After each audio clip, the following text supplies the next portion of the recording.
ప్రముఖ నిర్మాత.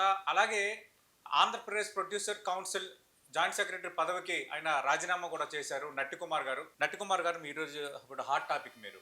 ఒకవైపు రెంట్ వర్సెస్ పర్సంటేజ్ అనేది ఒక వివాదంగా గత 4, 5 రోజులుగా చర్చ జరుగుతోంది. ఈ మీన్ వైల్ టైంలో మీరు రిజైన్ చేశారు. మీరు రిజైన్ చేయడానికి దీనికి ఏమైనా సంబంధం ఉందా? ఎందుకు రిజైన్ చేయాల్సి వచ్చింది ప్రొడ్యూసర్ కౌన్సిల్ పదవికి? అంటే మా ప్రొడ్యూసర్ కౌన్సిల్ చేతకంతాను. హ్మ్. ఎందుకంటే ఇంత దాకా ఇష్యూ తేగకూడదు. ఓకే. ఒకటి, పెద్ది అనే సినిమా ఆ ఇష్యూ అప్పుడే రావడం ఏంటి? హ్మ్. ఒకటి, చిరంజీవి గారి ఫ్యామిలీని టార్గెట్ చేయడం ఏంటి? ఓకే. రెండు, హ్మ్. మీరు కావాలని చేస్తున్నారా? ఆయన అందరివాడు హ్మ్.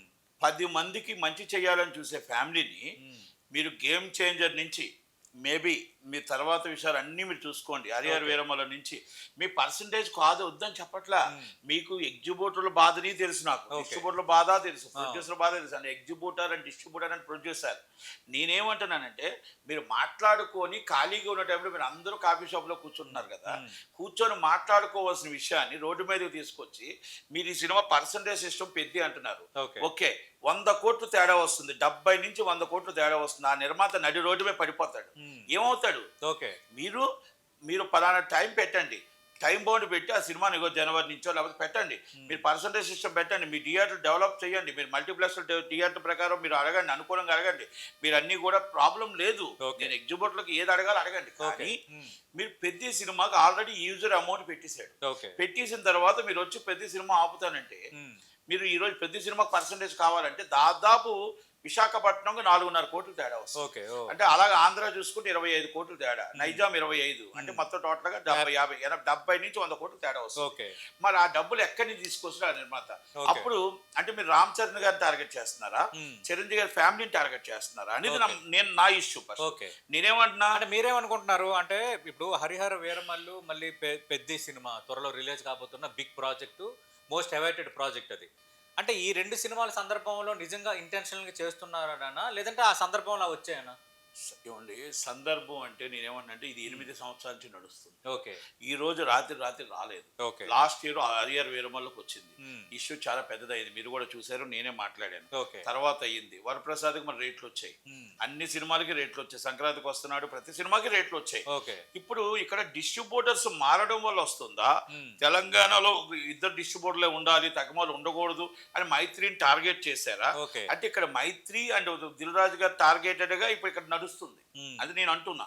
ఇక్కడ ఏంటంటే మైత్రి సినిమా వచ్చినప్పుడు ఈ ప్రాబ్లమ్స్ వస్తున్నాయి, మళ్ళీ రానప్పుడు ఆ ప్రాబ్లం రావట్లేదు. హరిహర వీరమల్లు మైత్రి, ఈ సినిమా మైత్రి, మీకు మైత్రికి ఆఫీస్ ఇక్కడ ఉంది కాబట్టి వాళ్ళకేదో వస్తుంది. నేనేమంటున్నానంటే మీరు నిజంగా ఎగ్జిబ్యూటర్లు ఇబ్బందుల్లో ఉన్నారు, రైట్, వాస్తవం ఒప్పుకుందాం. మనం ప్రొడ్యూసర్లు కూడా ఇబ్బందుల్లోనే ఉన్నారు. ప్రొడ్యూసర్లు ఏమో ఆస్తులు పట్టుకొని పోవట్లా. పెద్ద సినిమాని రేట్లు పెంచమని మీరు అంటున్నారు. పెద్ద సినిమా రేట్లు పెంచమంటే పాన్ ఇండియా కావాలి అనే రేవంత్ రెడ్డి గారు కళ ఏమవ్వాలి? మన రాజమౌళి గారు ఇక్కడ సినిమా తీయాలా, బొంబాయిలో సినిమా తీయాలా? సుకుమార్ గారు ఇక్కడ సినిమా తీయాలా, బొంబాయిలో సినిమా తీయాలా? మీరు చెప్పండి. నో వే, మేం పాన్ ఇండియాకి రాము, మేము పాన్ ఇండియా వాళ్ళంతా బొంబాయి వెళ్ళిపోండి, మేము ఆంధ్రప్రదేశ్ తెలంగాణ తగ్గట్టు సినిమా తీయండి, రేట్లు పెంచమని చెప్పండి. మనం పాన్ ఇండియా సినిమా తీయాలంటే రేట్లు పెద్ద సినిమా కొంచెం పెరుగుతాయి కాబట్టి ప్రేక్షకుడి మీద కొంచెం భారం పడుతుంది. ఆ భారాన్ని ప్రేక్షకుడు భరిస్తున్నాడు, ఎగ్జిబ్యూటర్ భరించట్లా. మేమేమంటున్నాం అంటే ఎగ్జిబ్యూటర్కి ఎందుకు బాధ? మీరు పాప్కార్న్ 500 అమ్ముతున్నారు మల్టీప్లెక్స్, దానికోసం మీరు మాట్లాడట్లేదే. మీరు కోల్డ్ డ్రింక్ 300 అమ్ముతున్నారు, దానికోసం మాట్లాడట్లేదే. మీరు వచ్చి చిన్న మల్టీప్లెక్స్ లో కాకపోతే సింగిల్ స్క్రీన్ లో క్యాంటీన్ రేట్లు ఎక్కువగా లేవు, కానీ అన్ని పక్కన పెడితే మీరు ఏదైనా ఈ సినిమాని టార్గెట్ చేయడం కరెక్ట్ గా. మీరు రెగ్యులర్ గా కూర్చోండి, రెగ్యులర్ గా రేపు మీటింగ్ ఉంది, మీటింగ్ లో కూర్చొని మాట్లాడండి. మాట్లాడుకొని మీరేమడుగుతున్నారు? పర్సంటేజ్ సిస్టమ్ కాదు.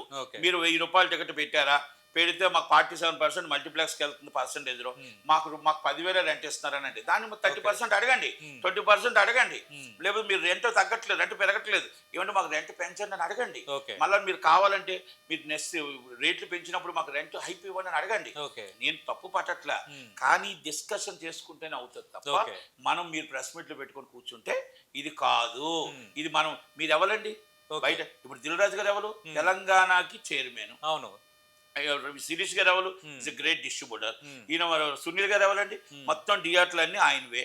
ఇక్కడ మొత్తం టోటల్ ఉన్నాయి కదా ఆల్మోస్ట్ ఆయన. ఇక్కడ రెండుగా విడిపోయారా అంటే డిస్ట్రిబ్యూటర్ ఎగ్జిబిటర్స్ ఒక మోడల్, ప్రొడ్యూసర్ ఎగ్జిబిటర్స్ ఒక మోడల్, ఈ విధంగా విడిపోయారు. అంటే Mythri versus group of Dil Raju group of అనేది విడిపోయారని మాత్రం కనబడుతుంది ఇక్కడ. ఎందుకంటే నేను వంశీ గారి మాటల్లో చూశాను, నేను మన మైత్రి రవి గారి మాటల్లో చూశాను, శిరీష్ గారి మాటల్లో చూశాను. ఇది దిల్ రాజు గారు తెలంగాణకి చైర్మన్ గా ఉన్నారు. అలాంటప్పుడు ఇక్కడ చిరంజీవి గారు అందరు వాడు, కొందరు వాడు కాదు.